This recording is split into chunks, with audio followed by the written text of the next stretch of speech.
Rampage.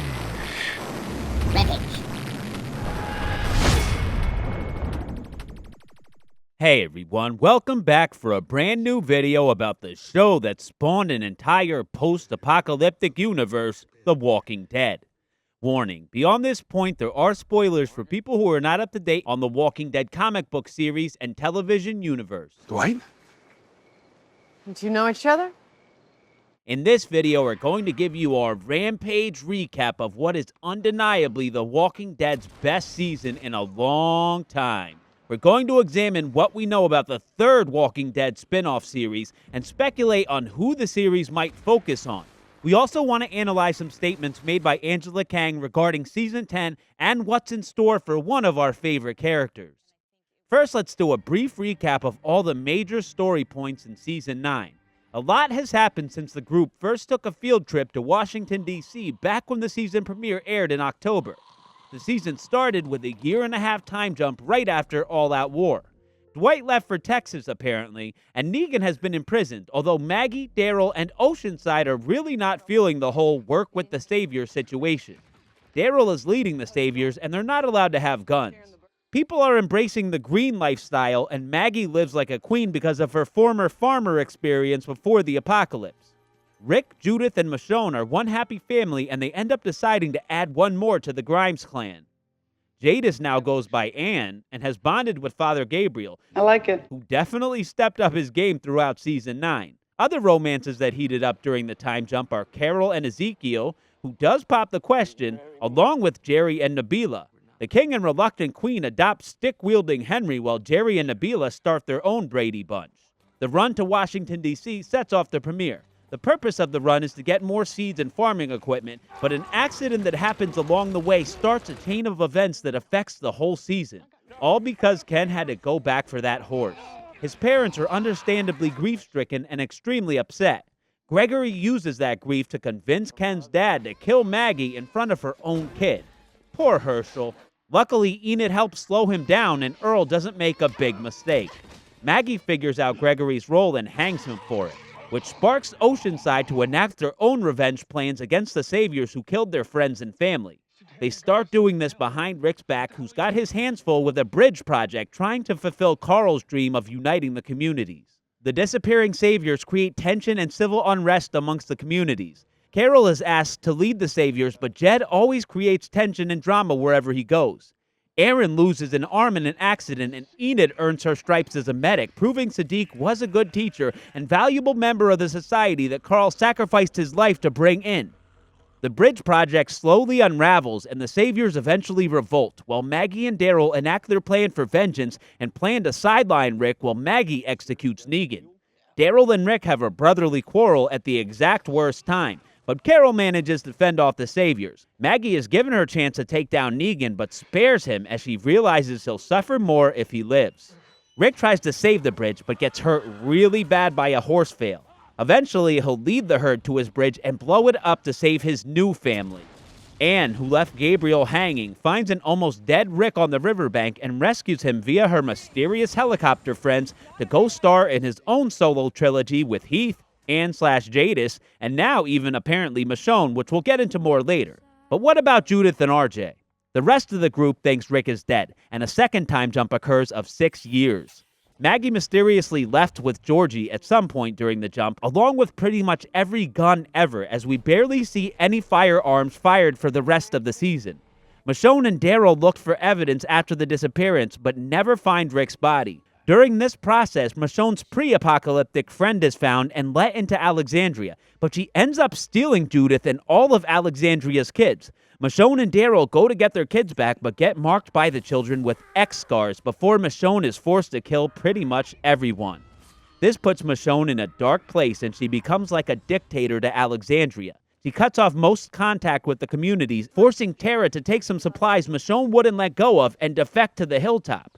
Jesus is Hilltop's leader after Maggie leaves, but he's always sneaking away to kung fu fight with his bestie, Aaron. Daryl exiled himself, but got an amazing dog named Dog, while Carol and Ezekiel try to keep the hope of the communities uniting alive in the kingdom with their very own constitution, while Oceanside is pretty much gone the entire back half of Season 9. The infrastructure of the kingdom proves to be poor and starts to fail, forcing Ezekiel to try to unite the communities one last time to help them in a fair. Henry is now an annoying teenager and is all angsty and wants to learn new skills at the hilltop to help the family. Back in Alexandria, Judith finds a new group of survivors while on a run and single-handedly saves their lives. Way to go, kid. She wants to help the newbies, but Michonne isn't having it. Judith talks about this to Negan, whose old age is showing. Michonne has a slight change of heart and brings the new group to Hilltop. Father Gabriel disagrees with Michonne's tough policies and sends his new girl, Rosita, on a secret mission with Eugene to extend their radio reach further. Eugene, can we just focus on what we're doing? On that mission, Eugene and Rosita are approached by a herd who seem to know how to talk. Eugene gets friend-zoned pretty hard for the first of many times this season, and Rosita barely escapes the talking zombies. We find out Sadiq was also with Rosita, and she ends up being pregnant with his baby, but Gabriel wants to stay with Rosita anyway because of a chart Eugene made. Negan escapes during all the new Whisperer commotion, but quickly returns as he realizes the world kinda sucks right now. Rescue parties are sent out for Eugene, and he is eventually found, although the survivors quickly realize these talking zombies are Whisperers, and Jesus paid the ultimate price. The survivors kill a bunch of Whisperers and on the way back find some more and take Lydia hostage, who is Alpha, their leader's daughter. Henry, who is in jail for being a teenage idiot, bonds with Lydia and teaches her that eating worms isn't the only way to survive in the apocalypse. We find out the Whisperer's backstory and Alpha's slow descent into madness. Alpha catches newbie Luke and Reformed Savior Alden, who are ironically on another search party, and she trades them back to the hilltop for her daughter. Henry doesn't like this because Lydia's abused, and Daryl, who promised Carol he would keep Henry safe, follows him with Connie from the new group and his best friend, Dog.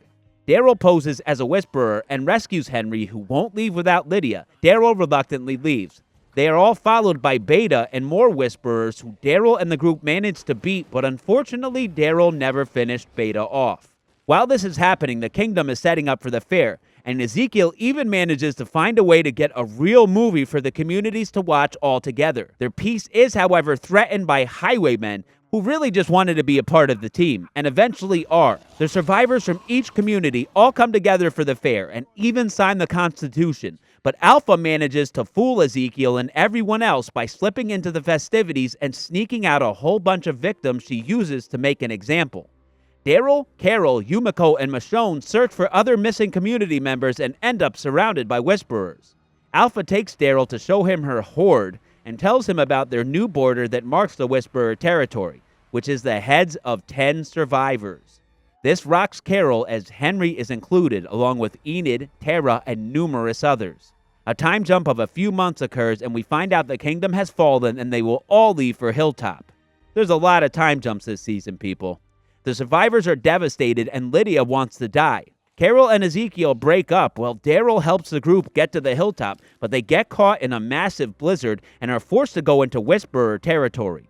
Luckily, the Whisperers are migrating like birds for the winter, but this just goes to show how scared the survivors are of this new threat, who killed their children. Back in Alexandria, Rosita is sporting a baby bump. The storm gets Negan out of his cell, who eventually saves Judith's life and Dog's, and becomes a bit of a hero by the end of the season. The finale ends weaker than usual, but with uncertainty, and a radio call that could mean the Commonwealth is in the future of the show. The big questions we have left over are, who will lead the Hilltop now that Tara is gone? Will Negan be freed after his act of bravery? Or will he be set loose by a jaded family member of a Pike death victim?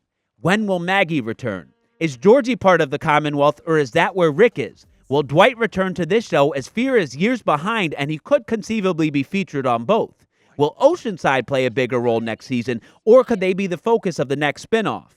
AMC recently released a statement about this new spin-off, which stated the show will feature 2 young female protagonists and focus on the first generation to come of age in the apocalypse as we know it. Some will become heroes, some will become villains. In the end, all of them will be changed forever, grown up and cemented in their identities, both good and bad.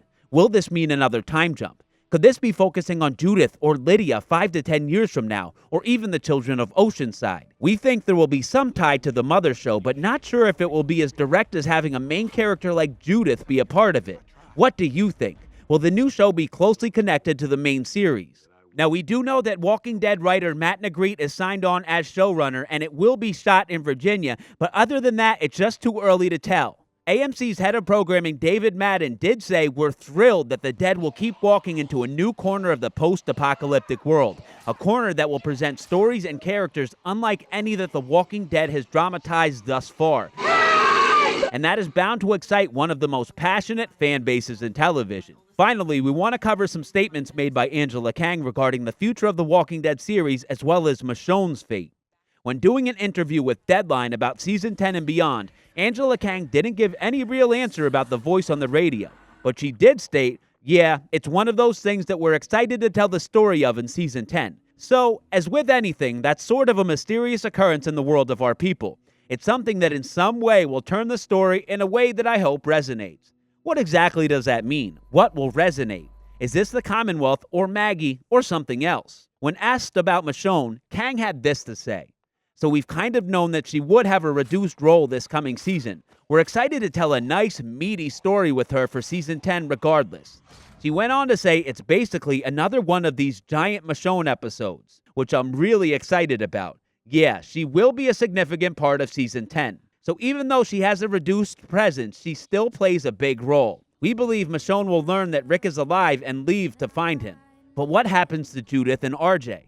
There's a lot more questions than answers right now, but we know that we're going to find out a big piece of the puzzle when Fear Season 5 premieres in June. As Scott Gimple has stated, there would be a storyline that connects the greater universe. We believe this is a crucial time in the franchise, and we just hope that these crossovers are pulled off with MCU-level execution. Thanks so much for watching our videos, everyone. As always, we're on the lookout for insider information to help prove or disprove all the rumors and theories going around about our favorite universe run by zombies. Please let us know your thoughts in the comment section below. Follow us on Instagram and Twitter at Binge Rampage. Turn on the notifications button for our channel so you can see our next video as soon as it comes out. And don't forget to subscribe. You're my mom. You chose to be.